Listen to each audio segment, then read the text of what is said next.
And the genius, I mean, think of it, having a contingency of 3 planes waiting because we think the sand is so bad that we probably won't be able to take off. And the planes really got bogged. The sand was, this was not much of a runway. This was a farm, not a runway. It's a farm, but it did the trick. But to have a contingency as opposed to having to wait 2 days, can you imagine right in the middle? This was central.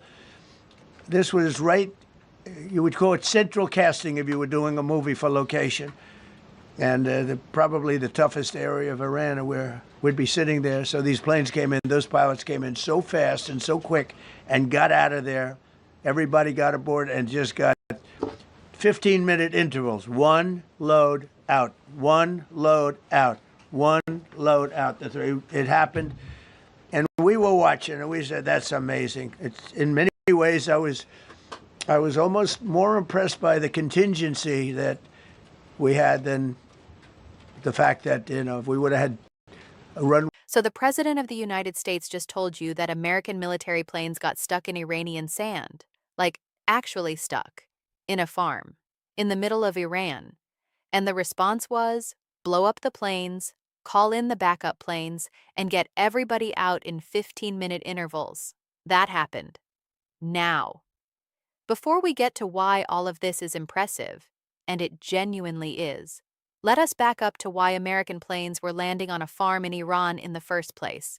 Because this story starts 3 days before that farm. It starts with an F-15 getting shot out of the sky and 2 American airmen landing in hostile territory with the entire Iranian military and millions of civilians with a cash incentive hunting for them.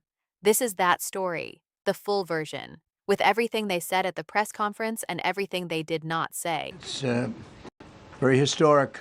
This is a rescue that's very historic. It'll go down in the books. Late Thursday night, an American F-15 fighter jet went down deep inside enemy territory in Iran while participating in Operation Epic Fury, where we're doing unbelievably well, at a level that nobody's ever seen before. The entire country could be taken out in one night, and that night might be tomorrow night. Both members of the crew ejected from the aircraft and landed alive. On Iranian soil, I immediately was asked to make a decision. I ordered the U.S. Armed Forces to do whatever was necessary to bring our brave warriors back home. A risky decision, because we could have ended up with 100 dead as opposed to 1 or 2. It's a hard decision to make. But in the United States military, we leave no American behind. We don't do it. Within hours, our armed forces deployed 21 military aircraft into hostile airspace, many flying at very low altitude, being shot by bullets. So here's the situation. 2 people, different locations. One of them seriously injured, bleeding down a mountain with literally thousands of Iranians, soldiers, militia, regular citizens chasing a cash reward, all trying to find him first. And the U.S. military sends not a small team, not a quiet extraction. 155 aircraft, 4 bombers, 64 fighter jets to get 1 man. That is the "we leave no one behind" promise made real. And yes, it is extraordinary. But here's the other side of that coin that nobody is talking about at the celebration briefing. Pete Hegseth, the defense secretary, had been telling Trump and the public for weeks that Iran's military was finished. No air defenses, no radar, no capability, his exact framing. Then a shoulder missile took down a $75 million F-15. Now imagine you are one of those pilots being told the skies are clear before you fly 7 hours over Iran in broad daylight. You trust that assessment, you go. And the assessment was wrong. The helicopter that extracted the first pilot came back with bullets in it. The A-10 Sandy pilot had to eject over Kuwait. No capability left a helicopter full of bullet holes. The soldiers handled it, but they went in on bad information, and the guy who gave the bad information is now being celebrated for the rest. 1 downed airman evaded capture for more than a day, scaling rugged ridges while hunted by the enemy. When he was finally able to activate his emergency transponder. His first message was simple, and it was powerful. He sent a message: God is good.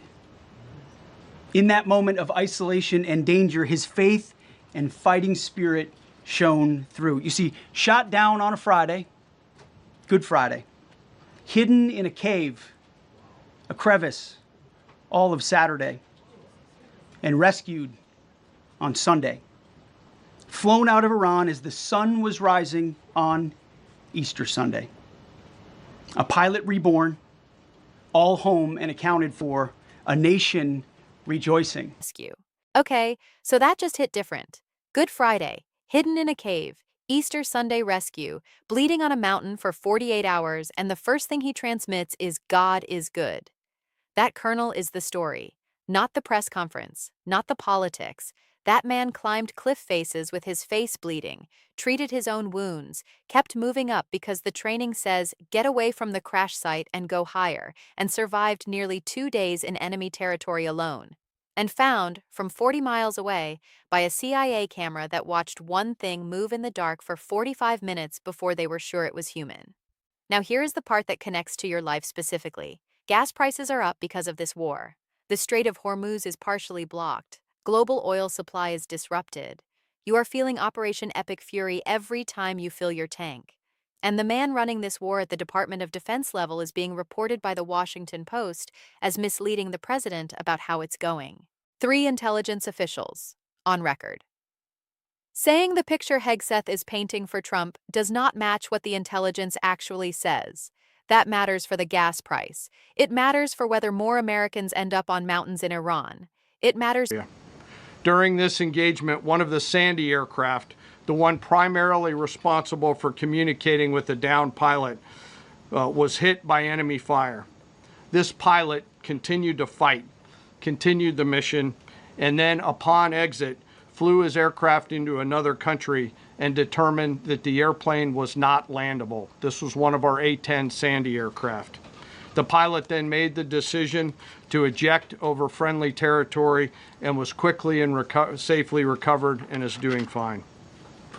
After picking up Dude 44 Alpha, the HH-60 Jolly Green fight was engaged by every single person in Iran who had a small arms weapon. And one of the aircraft, the trailing aircraft, took several hits. The crew sustained minor injury, and they are going to be fine. Period. Every person in Iran with a weapon, shooting at one helicopter, and the crew kept flying, brought the pilot out, got home. Look, nobody is here to tell you this rescue was not impressive. It was. The soldiers, the pilots, the CIA officer who stared at a mountain for 45 minutes on a hunch, all of it was real, all of it worked, and both men came home. What you also need to know is this. The same week this happened, a House Democrat filed impeachment articles against Hegseth for war crimes. The Financial Times reported his broker was shopping a multi-million-dollar defense investment before this war started. The Washington Post has 3 officials saying he has been lying to the president about how the war is going, and he just fired the Army Chief of Staff, one of 24 senior officers purged, for what sources described as pushing back on his version of events.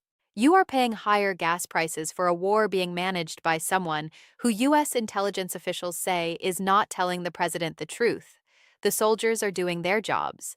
Ask whether the people above them are doing theirs. Share this if it hit. Drop your take in the comments, subscribe, and we will keep bringing you the full picture, not just the celebration reel.